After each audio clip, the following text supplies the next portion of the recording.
Welcome to The Explainer. You know, there's this invisible blueprint that designs pretty much our entire world. It connects the food on our plates to the phones in our pockets, and it's all shaped by geography and economics. So today, let's trace that map together. It really all starts with a simple question. Just look at this cheeseburger.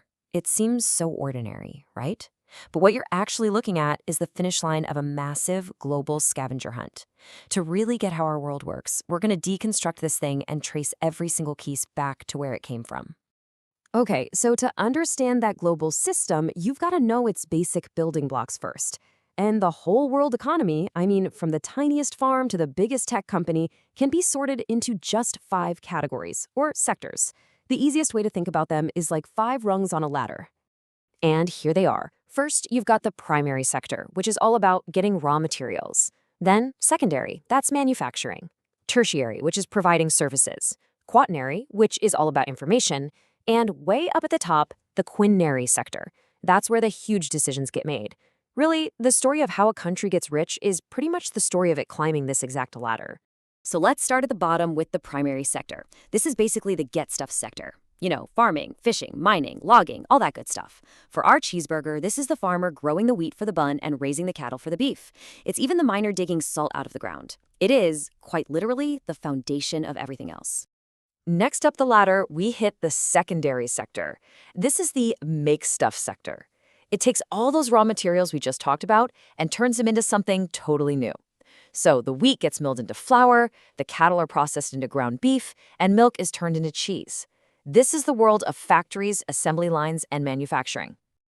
Then we get to the tertiary sector, which I like to call the sell stuff and do stuff sector. See, it doesn't make a physical product, but it provides a service. This is the fast food restaurant itself, the truck driver who hauled the ingredients across the country, and the cashier who takes your order. And here's the thing you have to remember. If you live in a developed country like the United States, this is where most of us work. This sector is the modern economy for a whole lot of people. Now things start to get a little more abstract with the quaternary sector, or the think stuff sector. This whole area is about knowledge, information, and research. So for our burger, this is the food scientist in a lab trying to dream up a new, tastier sauce. It's the data analyst figuring out the absolute best street corner for a new restaurant.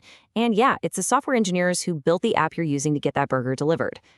And at the tippy top of the ladder, we have the tiny but incredibly powerful quinary sector, the decide stuff sector. These are the people making the huge, economy-shaping decisions. We're talking about the CEO of that global fast food chain deciding to launch that new burger all over the world, or a top government official who's setting new food safety policies. Their decisions ripple all the way down and affect jobs and businesses on every single rung below them. So we have these 5 sectors, right? But why isn't everything just done in one place?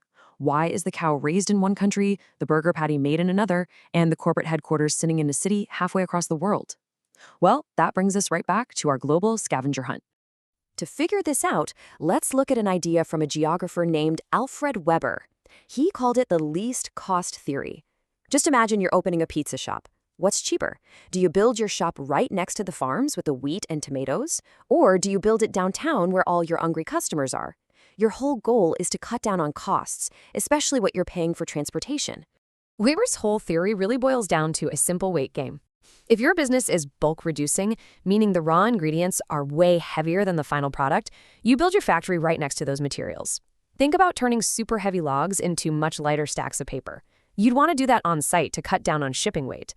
But if your industry is bulk gaining, like turning light syrup and water into heavy bottles of soda, you build your factory as close to the customers as possible. You don't want to be hauling all that heavy liquid any further than you have to. Now, for decades, this weight game was the rule that ran everything.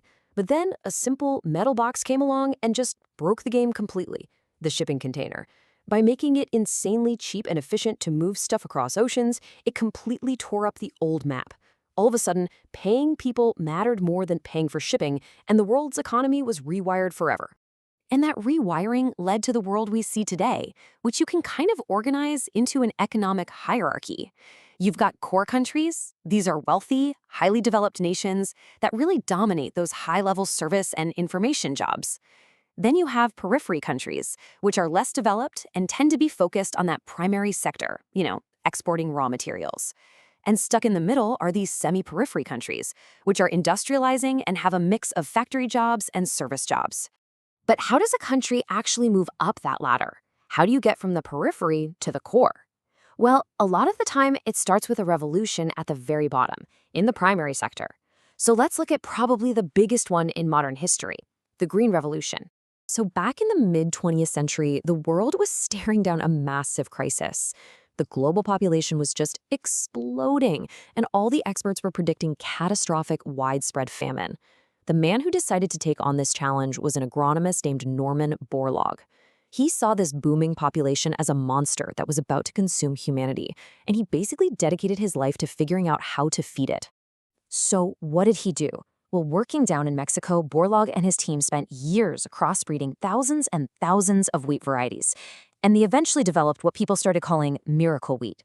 It was high yield, which means it produced way more grain per acre, and it was resistant to these horrible diseases that could wipe out entire harvests. This incredible innovation, when you combine it with new fertilizers and irrigation techniques, caused food production to absolutely skyrocket all over the globe. I mean, really think about the scale of this impact for a second. It's estimated that the work of Norman Borlaug and the Green Revolution saved over 1 billion people from starving to death. 1 billion. It's honestly one of the single most significant achievements in all of human history, and it all started with a revolution in that first primary sector. Okay, so we've got the economic ladder, we have the rules for where things get built, and we have a massive revolution in farming. Now it's time for the final piece. Let's connect all these dots and actually see the blueprint of the world we're all living in today. See, the Green Revolution didn't just stop a famine. It basically lit the fuse for our modern global economy. With a massive surplus of food, millions of people didn't need to be farmers anymore. They could move to cities, and they became the workforce that built the factories, that coded the software, and that designed the very cheeseburger we started this whole thing with. A stable food supply isn't just one piece of the economy. It is the foundation that everything else is built on.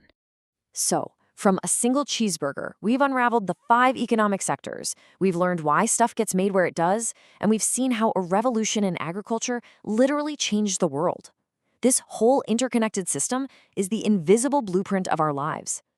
Which leaves us with one last question. What's next?